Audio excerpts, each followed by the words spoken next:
Ice Age Nightmare: How Humanity Survived the Little Ice Age's Deadly Winters. Have you ever wondered how people survived the deadliest winters before we had the comforts we take for granted today?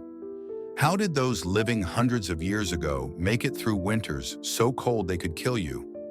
And how did they manage without double-glazed windows, heated homes, or Netflix to pass the time? The Little Ice Age, which began in the 1300s, brought brutal winters that were colder, longer, and far more dangerous than anything we've experienced. Famine, disease, and death were constant threats. And surviving the winter wasn't just a struggle, it was a matter of life or death. So how did they stay warm? What extreme measures did they take to survive? And what forgotten secrets about medieval survival might be waiting to be uncovered? Stick with me as we uncover the hidden survival tactics that people from the past had to rely on to make it through the coldest, deadliest winters known to history. If you're curious to learn more, make sure to like, subscribe, and hit the notification bell so you don't miss our next deep dive into history's most shocking secrets. Imagine living in cold, drafty homes made of wood, branches, and mud. No insulation, just a single fire to fend off the freezing chill of a never-ending winter. In the medieval world, peasants didn't have double-glazed windows or the modern comforts we take for granted. Instead, they existed in cramped, smoky spaces where soot filled the air, and the only source of heat was a fire at the center of the home. This fire not only cooked their food, but also kept them from freezing, though it came with the price of smoke suffocating every room. In the colder northern regions, the Vikings built longhouses where entire families, and even livestock, gathered around a long fire pit. But living with animals wasn't without its downsides. The air was thick with the smell, the noise constant, and there was no privacy. Still, the heat generated by the animals was crucial, keeping them alive through the harsh winter nights when the outside temperature was deadly cold. Even in the cities, stone buildings, though sturdy, were notoriously cold. The rich could afford the luxury of glass windows, but for most people, the wind howled through every crack. Churches in southern France had windows sealed with plaster just to keep the warmth in, while the poor stuffed leaves and paper into the walls to block the wind. So how did they survive these brutal winters? Let's uncover the hidden secrets of how medieval people fought to stay warm in a world without the modern technologies we rely on today. As winter tightened its grip, survival wasn't just about a warm fire, it was a fight against the elements themselves. According to research, church windows were sealed with plaster, and the poor patched walls with scraps of paper or leaves trying to block the relentless wind. The real secret to surviving medieval winters, however, was in the clothes they wore. Layer after layer, people dressed in thick wool sweaters, heavy leather boots, and fur-lined coats with linen undergarments to cushion the rough wool. While wool was uncomfortable, it acted as their shield against the freezing cold. Everything had to work together to trap the warmth.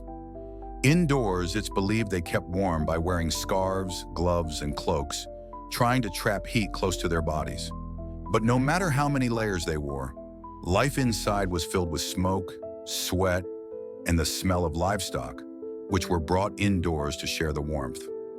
Wealthier people had the luxury of metal hand warmers, small bowls filled with hot coals to keep their hands warm in cold churches. The rest of society had to rely on simpler methods like heated stones wrapped in cloth to survive the night. However, not everyone had access to these comforts. According to some reports, fur-lined clothing was a rare luxury, and most people wore rough, handmade garments just to stay alive. In the winter of 1363–64, the cold was so severe that rivers froze and entire towns were trapped in thick ice. People adapted, using sleds and ice skates just to move around. And even when the winter was harsh, laws enforced a strict divide. The laws of the Holy Land in 1363 stated that only the wives and daughters of landowners could wear fur from foxes, rabbits, and other animals. The poor had to rely on whatever they could, using every method possible to survive.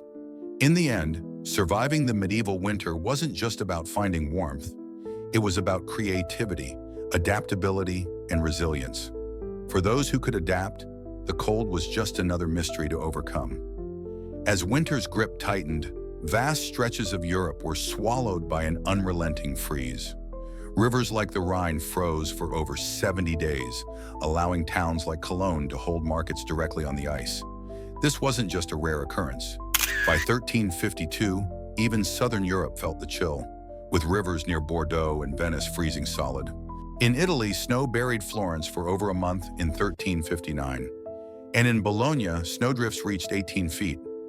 Such extreme cold was common in Scandinavia, where the Vikings thrived, using sleds and skis for hunting and transport, while others struggled to survive.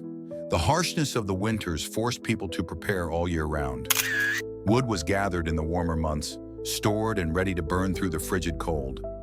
Food preservation was key.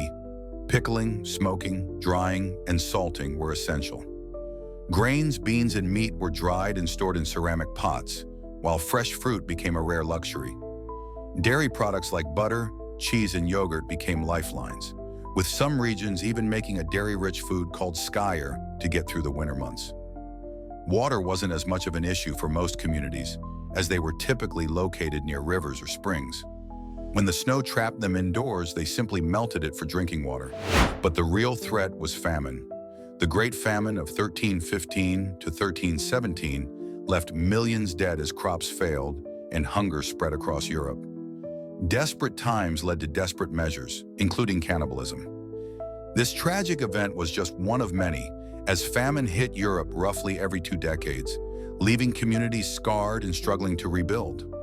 Living through these brutal winters required more than just survival.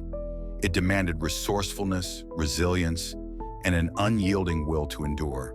For those in isolated regions, winter wasn't just a season, it was a fight for life itself. The devastating famine of 1315 was just the beginning of a nightmare that would last for years across Europe. Heavy spring rains destroyed crops, causing harvests to fail and the food supply to dwindle. It seemed as though the endless rain would never stop.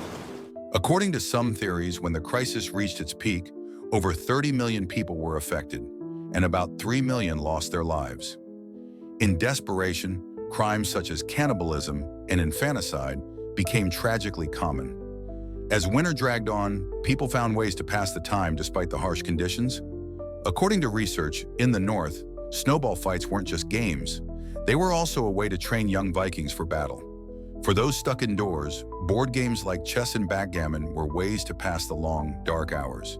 Even ancient texts like Secretum Secretorum offered advice on maintaining health, encouraging hot meals and red wine to combat the cold and aid digestion. But in this frozen world, survival wasn't just about keeping warm. It was about creativity and resilience. They used everything they had to face the cold and the ever-present threat of death. The cold wasn't just a season. According to some studies, it was a force of nature that reshaped lives, pushed people to their limits, and left a lasting impact on history. What do you think about how ancient people survived through the winter? Leave your thoughts in the comments below. If you're enjoying this journey into the chilling secrets of history, don't forget to like, subscribe, and hit the notification bell so you won't miss any future episodes. Thanks for watching, and I'll see you next time.